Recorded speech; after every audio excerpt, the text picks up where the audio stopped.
नाशिक शहराच्या पूर्वेला औरंगाबाद रस्त्याने गेलं की साधारणपणे 25 किलोमीटर अंतरावर एक बी जंक्शन लागतं। डावीकडे निफाड आणि उजवीकडे सायखेडा।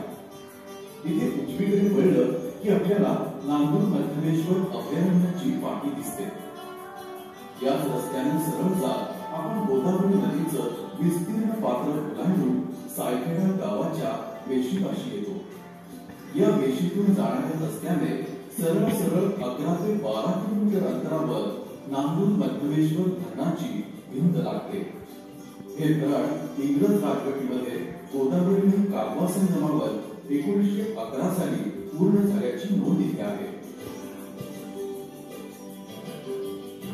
तर अशा या नांदूर मध्यमेश्वर धरणाचं नाव या मध्यमेश्वर देवळामध्ये पडलं। नांदूर गाव थोडं खाली राहतं। मध्यमेश्वर मंदिर नदी पात्रात उभं आहे। नुकताच त्याचा जीर्णोद्धार झालाय। या पूर्वाभिमुख मंदिराच्या डाव्या बाजूला कापडाचे मोठे खंडक आहे। अशाच एका खंडकाखाली आपलं लक्ष वेधलं जातं ते हजारोंच्या संख्येनं असलेल्या या पाकोळ्यांच्या धक्क्यांमुळे। पाण्याच्या वर असलेल्या दगडांच्या कपारी या पाकोळ्या घट्टी करतात। चिखल आणि तोंडातल्या लाळेच्या सहाय्यानं यांचं घट्ट दगडावर चिकटलेलं असतं आणि मजबूत असतं।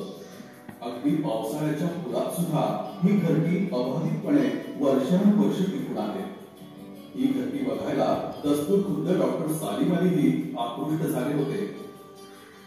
गोदावरी आणि निफाड प्रांतातून येणाऱ्या कालवा या नद्यांचा संगम धरण भिंती अलीकडेच झालाय आणि पाण्याचा फुगवटा हा या संगमाच्या उजव्या बाजूला नदी पात्र सोडून वाढत गेलाय आणि त्यामुळेच 8 ते 10 किलोमीटर लांब असलेल्या पाणी फुगवट्याच्या मागील बाजूला मांजरगाव, चापडगाव या परिसरात उथळ पाणी असल्यानं तिथे पाण पक्ष्यांची वसतिस्थानं तयार झाली आहेत। ढोबळमानाने पक्ष्यांची विभागणी 4 प्रकारात करता येते।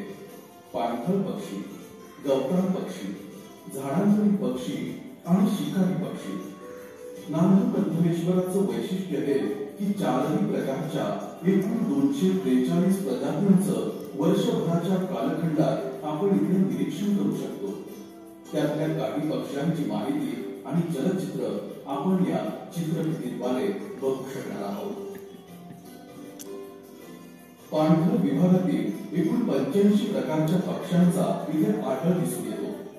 तसं तर प्रत्येक पक्षी पाणी पिण्यासाठी पाण्याजवळ येतोच, पण ज्या पक्ष्यांचं अन्न पाण्यात आणि दलदलीत असतं अशा सर्व पक्ष्यांना पाणथळ पक्षी म्हणून संबोधलं जातं। जलपक्षी या प्रकरणातील सर्वात लहान पक्षी म्हणजे टिपुकली होय। आकारानं सर्वात लहान असलेल्या या पक्षाला शेपटी नसते, म्हणूनच किकार या पक्षाला लांडी बदक असं पण संबोधलं जातं। भुऱ्या रंगाच्या या कोकणेऱ्या पक्षाचा रंग विणीच्या हंगामात तांबूस तपकिरी होतो। त्यांचं अन्न म्हणजे जलकीटक, छोटे मासे आणि बेडूक। अशाच एका सकाळी या पक्षाने केलेली न्याहारी आपण बघत आहोत।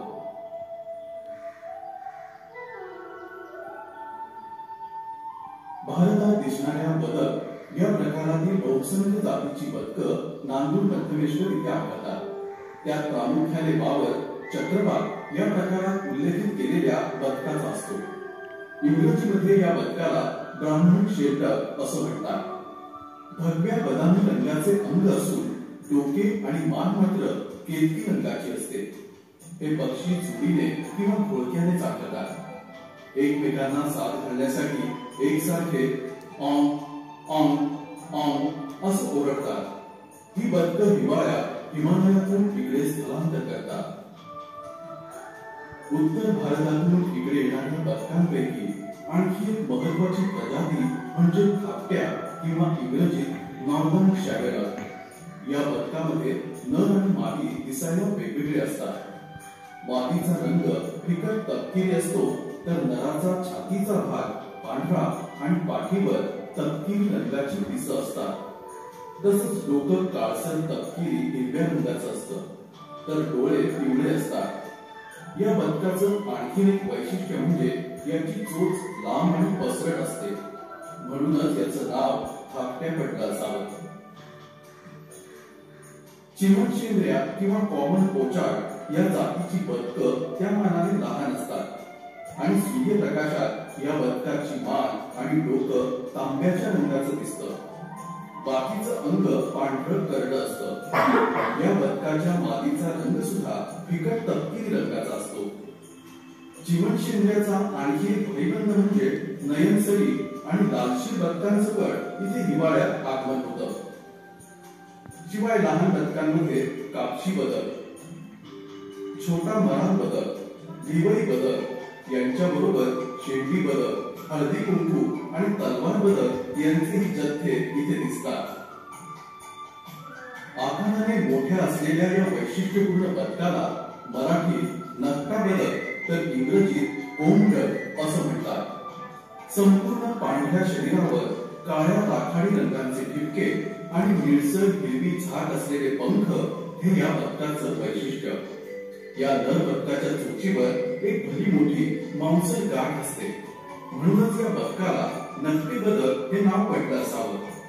मादीचा आकार हा नरापेक्षा खूप छोटा असतो आणि चोचीवर मांसल गाठ पण नसते. हंस किंवा गूज या बदकापेक्षा मोठ्या प्रजातीमध्ये ग्रे ब्लॅक गूज म्हणजे श्याम कादंब या उत्तर पूर्व युरोप खंडातून येणाऱ्या हंसांचा सहभाग असतो. पण साक्षात कालिदासानं ज्या हंसाला राजहंसाची उपमा दिली ते पट्ट कादंब किंवा वाघ हेडेड गूज या हंसांची वर्दळ आणि संख्या इथे अधिक प्रमाणात दिसते. हंस पक्षी हे प्रामुख्याने शाकाहारी असतात. जलाशयाच्या वरील वनस्पती, गवतांची गुळं आणि छोटे छोटे तण खाऊन छोटे कीटक आणि छोटे मासे हेही या पक्ष्यांचं अन्न असतं. दिसायला अतिशय सुबक असलेल्या या पट्ट कादंब या हंसाच्या मानेपासून डोक्यापर्यंत काळे पट्टे असतात.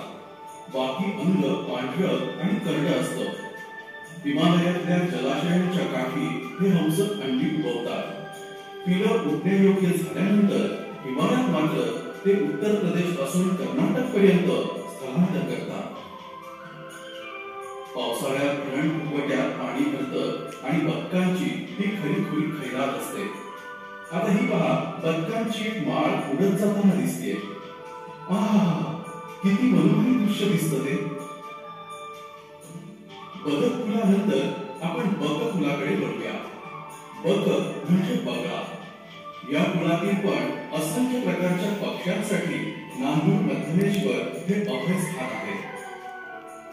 लहान बगळा, मोठा बगळा, मध्यम बगळा, गाय बगळा, पंचर बगळा, राखी बगळा, जांभळा बगळा यासारख्या आणि अनेक प्रकारच्या पक्ष्यांचं नांदूर मध्यमेश्वर हे संपूर्ण वर्षभरासाठीचं वसतिस्थान आहे.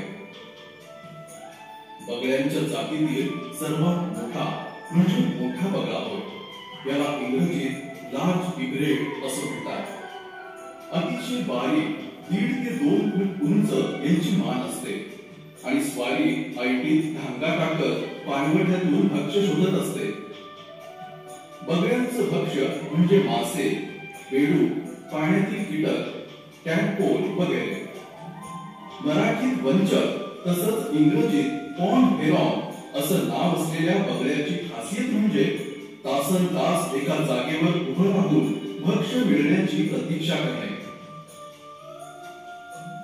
प्रतीक्षा करत उभा राहतो म्हणून वंचक. इतर बगळ्यांप्रमाणे ह्याच्या पाठीवर पांढरी पिसं नसतात.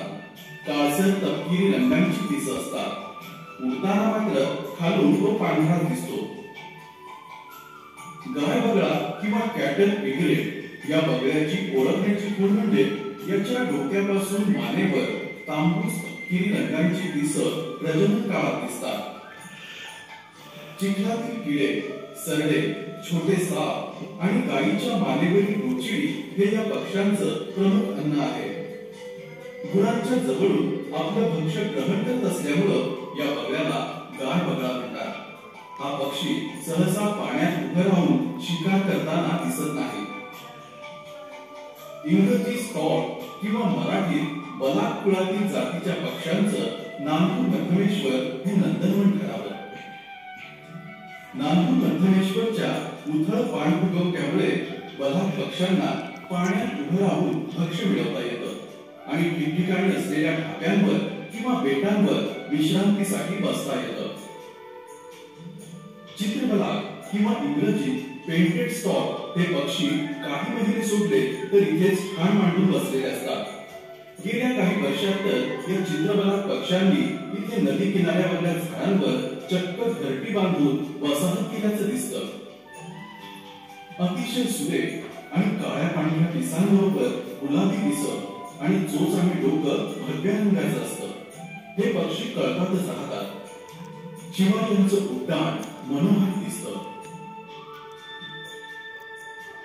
हा जो आपल्याला दिसतोय तो उघड्या चोचीचा बलाक म्हणजेच इंग्रजीत ओपन बिल स्टॉक. या पक्ष्यांच्या चोचीमध्ये बंद केल्यावरही फट दिसते, म्हणूनच उघड्या चोचीचा बलाक असं त्याला म्हणतात. याची उंची चित्रबलाकपेक्षा कमी असते. या पक्ष्याचं प्रमुख अन्न शिंपले आणि गोगलगाई असतं. त्यावरील कवच फोडून आतील मांस भाग खाता यावा म्हणून उघड्या चोचीचा उपयोग होतो.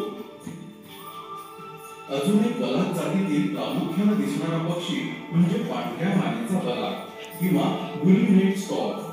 हा पक्षी चित्रबलाकपेक्षा थोडा मोठा असतो आणि मानेवर पांढरी स्वच्छ मोठी पिसं, याचप्रमाणे हिरवट तपकिरी जांभळी छटा असलेले पंख हे या पक्षाचं वैशिष्ट्य होय.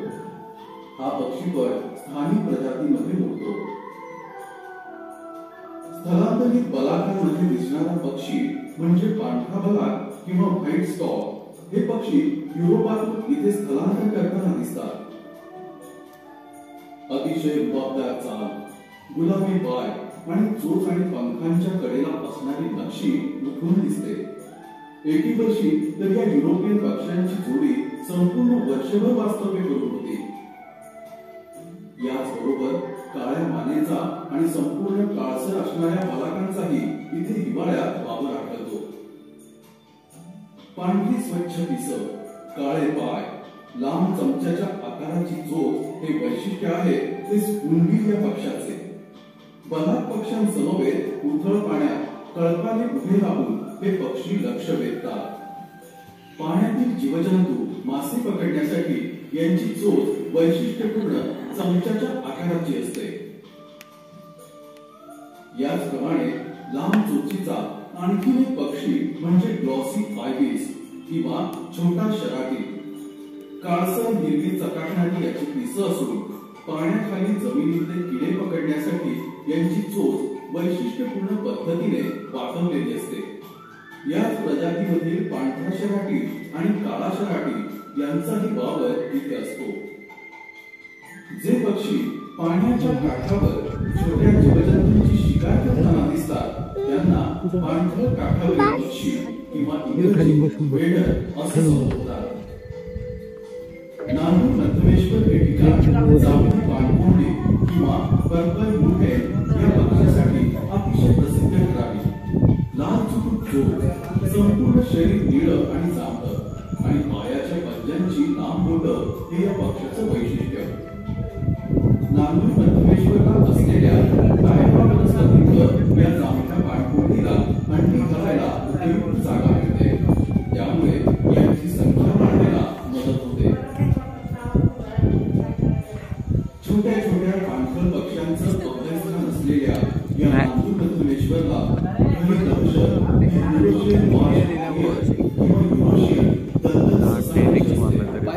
आकाशात खिडक्या घालून झपकन खाली येऊन एखाद्या पक्ष्याची शिकार करताना आपल्याला हे जे पक्षी आहेत ते आले वगैरे.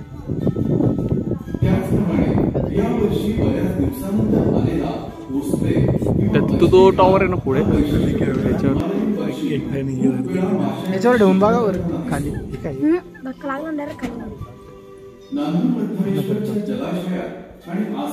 दिसत ना पण इकडे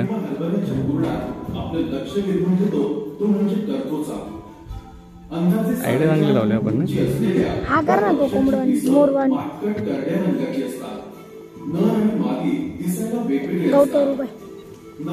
दोन कसे ना त्याला असल ब्लेड असेल. 'असल ब्लेड' वाला नाही घेतला. संपूर्ण शाकाहारी असलेल्या या कॉमन क्रेनचं वैशिष्ट्य म्हणजे इंग्रजी व्ही आकारात हवेने उडणे आणि मोठमोठ्या आवाजात एवढं भारी आहे. अस्तित्व हे झूम आउट कर ना जरा, झूम आउट कर सकाळी आणि संध्याकाळी शेतांमध्ये पुरणार अजून? धान्य, हा. वनस्पतींची मुळं खाऊन आता zoom कर. नंतर पाणवठ्यावर हो, दिसतोय. विश्रांतीसाठी येतात.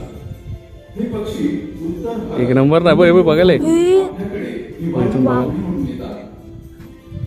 या पक्ष्यांचा अजून एक भाईबंध डॅमेझॉन क्रे. हे पक्षीगण नियमितपणे भारतात हिवाळी स्थलांतर करताना दिसतात.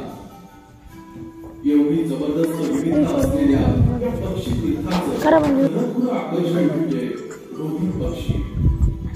रोहित पक्ष्यांमधील छोटा आणि मोठा दोन्ही प्रकारच्या जातीतील पक्षी इथे आढळतात. हे जरा कधी वारंवार भेट देणारा झूम त्यांनी ही अशी अशी वरती कर. रोहित पक्षी मात्र सर्वांचं लक्ष वेधून घेतो.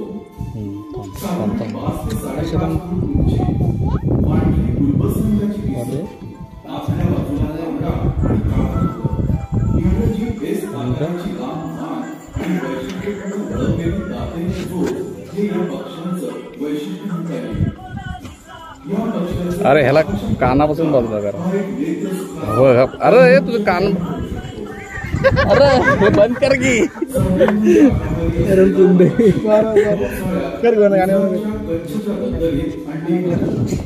मला तिथं पक्षीचं काय बोलते का कान.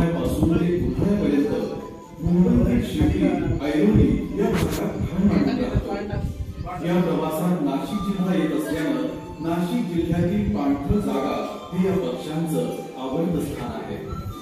पाण्याखाली असलेल्या शेवाळ्याचा खाद्य म्हणून हे पक्षी वापर करतात आणि धरणातील पाणी स्वच्छ करण्यासाठी घरी मदत करतात. मित्रांनो, गेल्या 3 वर्षात महाराष्ट्र सरकारच्या वन्यजीव विभाग नाशिक यांनी अतिशय शिस्तबद्ध आणि नेटकं काम करत इथे पक्षी निरीक्षकांसाठी खूपच सोयी उपलब्ध करून दिल्या आहेत. त्यामध्ये राहण्यासाठी डॉर्मेटरी, तंबू, पक्षी निरीक्षण मनोरे, एक मोठी गॅलरी, त्याचबरोबर अभयारण्यातल्या मनोऱ्याकडे जाता यावं म्हणून केलेल्या पायवाटा, उपद्रवी प्राण्यांपासून संरक्षणासाठी कंपाऊंड यांचा समावेश आहे. 2 वनरक्षक 24 तास आणि हिवाळ्यात येणाऱ्या पक्षी निरीक्षकांसाठी एंट्री तिकीट, गाईड आणि दुर्बिणींची सोय पण उपलब्ध करून दिली आहे. याचबरोबर अतिशय सुबक आणि ज्ञानरंजक माहिती पुरवणारं निसर्ग निवर्चन केंद्र हे खानगाव खडी इथे उभारलंय.